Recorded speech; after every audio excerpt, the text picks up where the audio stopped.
नमस्कार किसान भाई, स्वागत है हमारे चैनल पर एग्रोटेक में। जैसे कि अभी किसान भाई मूंग की फसल लगाए हुए हैं, तो मूंग में विभिन्न प्रकार की समस्या रही है, जैसे कि इल्लियाँ।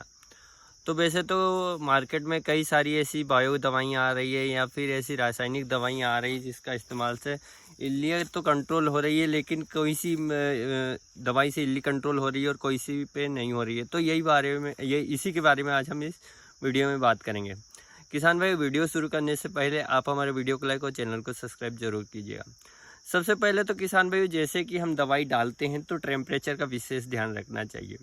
टेम्परेचर कम हो उसी टाइम पर कीटनाशक दवाइयों का छिड़काव करना चाहिए, चाहे आपकी कीटनाशक दवाई हो, टॉनिक हो या फिर फंगिसाइड हो।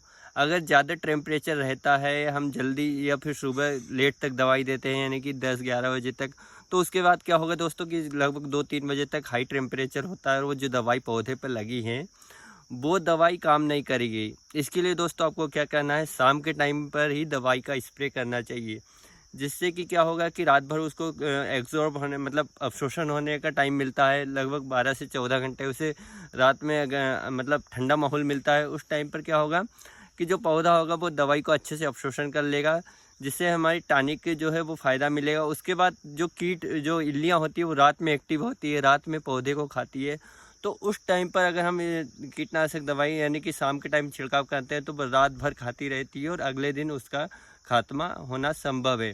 तो यही कुछ बातें होती हैं दोस्तों कीटनाशक दवाई का प्रयोग करते समय।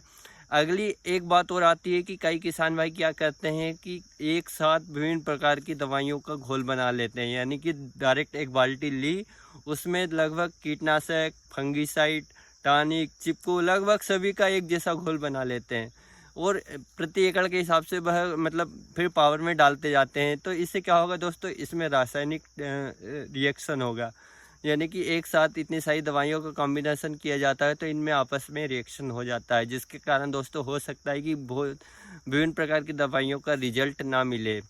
इसके लिए आपको ये सारी मतलब ऐसा नहीं करना चाहिए। अगर आपको अलग अलग एमएल बनाकर अलग अलग दवाई का उस कुप्पे में या फिर उस पावर में डालना चाहिए, जिससे कि रासायनिक रिएक्शन ना हो।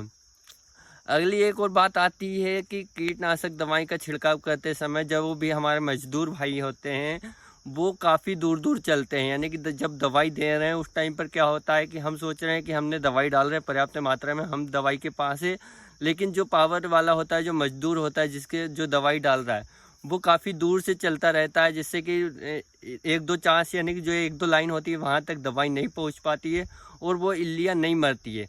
वो इल्ली क्या करती है, 1 या 2 दिन होते हैं, फिर उसके बाद वो ही अंडे बच्चे देने लगती है, तो फिर उनकी मात्रा बढ़ने लगती है और हम सोचते हैं कि दवाई ने रिजल्ट नहीं दिया है।